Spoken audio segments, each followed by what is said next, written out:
जय श्री राधे, जय श्री कृष्णा। आज का जो प्रसंग है भक्तमाल जी में वो बंधुदास जी का है।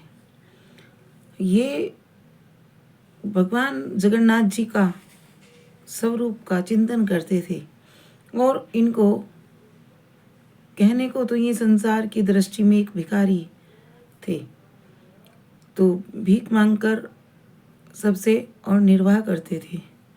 लेकिन भिक्षा में कई बार कुछ नहीं मिलता था तो भूखे पेट सो जाते थे। इनके 2 बच्चे और पत्नी और अपने आप, ये 4 लोग का परिवार, और संयमता इतनी और दीनता की पूछो मत। और जो प्रभु मिल जाए उसी में प्रभु देते हैं, जो मिल जाए भिक्षा में उसी में निर्वाह करते। और कभी भी संतोषी परिवार था और कभी भी कोई शिकायत शिकवा किसी से ना करते।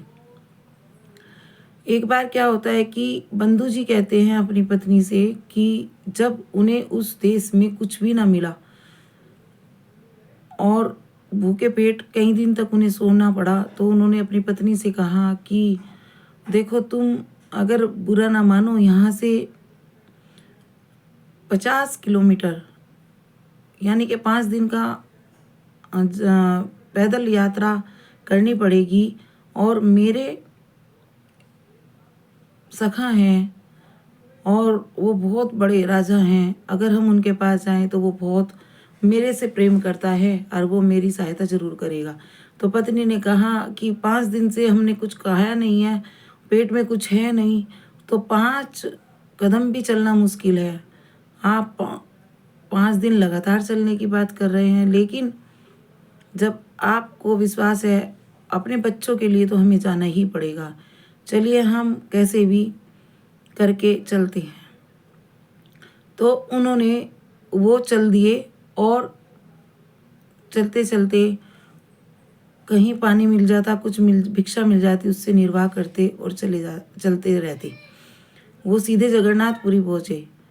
जगन्नाथपुरी में जगन्नाथ भगवान को ही बंधु जी अपना सखा बोल रहे थे, लेकिन लौकिक दृष्टि से अपनी पत्नी को नहीं बताया, क्योंकि उनको दीनानाथ पर पूरा विश्वास था।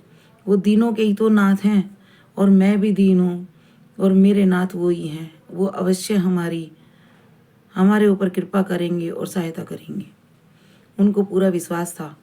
तो उन्होंने जाकर जब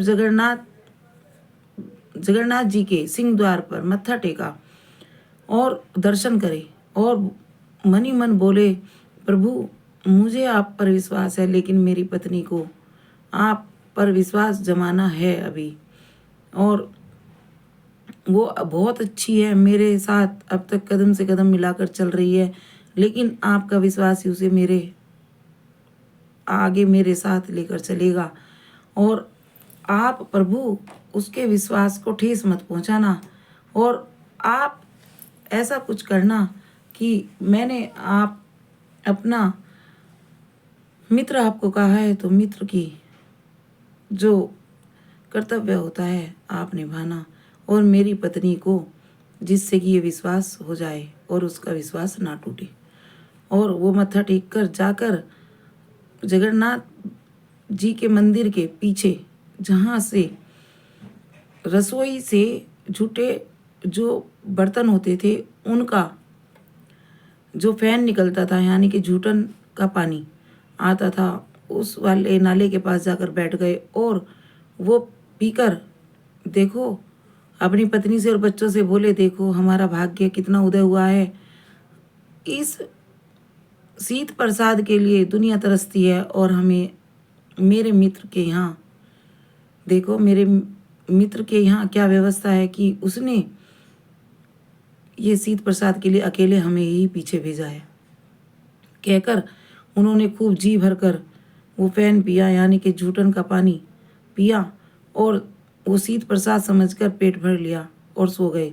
जब वो रात को सो गए तो वो कहने लगे, हे करुणा निधान, हे कृपा निधान, आप मेरे विश्वास को अटल रखना और इसमें कोई त्रुटि ना आने पाए।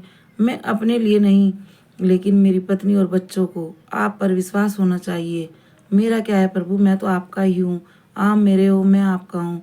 लेकिन इन लोगों के मन में कोई तो लीला कर कर और विश्वास जमना चाहिए। तो वो सो गए। तभी एक ब्राह्मण आते हैं और सोने का थाल और उसके अंदर बहुत सारा प्रसाद लेकर कि जो बंधु है, यहाँ कोई बंधु है, बंधु नाम का व्यक्ति है। तो वे कहने लगे ये बंधु नाम तो मेरा ही है। जो नाले के पास बैठे हुए हैं फैन पिया जिन्होंने, वो बंधु।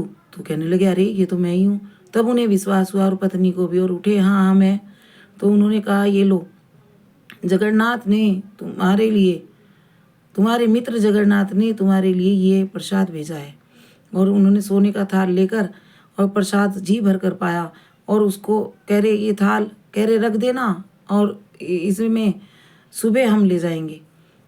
तो उन्होंने रख दिया और उसको पीछे की तरफ छुपा कर रख दिया, जिससे कि कोई इधर उधर का आदमी ना ले जाए, सुबह आएंगे तो दे देंगे।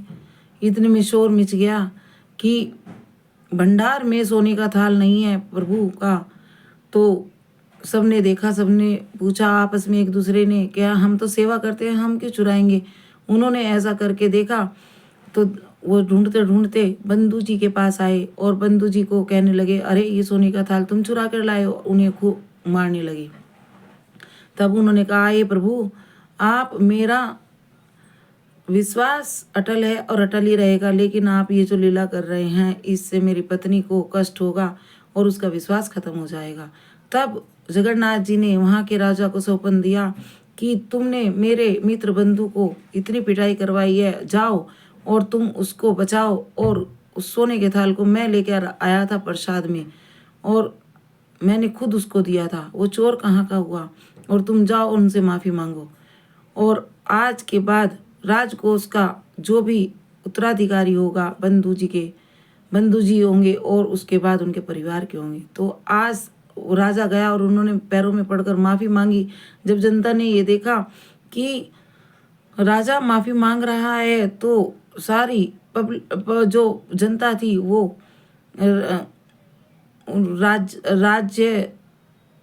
सारा राज्य माफ़ी मांगने लगा बंधु जी से और उन्हें कोषाध्यक्ष नियुक्त कर दिया गया। तब उनकी पत्नी को विश्वास हुआ कि वाकई आप सच कहते थे कि आपके मित्र बहुत दयालु हैं, उन्होंने कितनी दयालुता दिखाई है। और तो और बंधु जी से बोला गया कि आज के बाद आपके ही परिवार का राजकोष उत्तराधिकारी, आपके ही परिवार का उत्तराधिकारी राजकोष संभालेगा, यानी कि अकाउंटेंट बना दिया। आज भी जगन्नाथ जी में बंधु जी के परिवार की पीढ़ियां जो चली आ रही हैं वही राजकोष संभाल रही हैं। बोलो दीनानाथ की जय, जगन्नाथ भगवान की जय।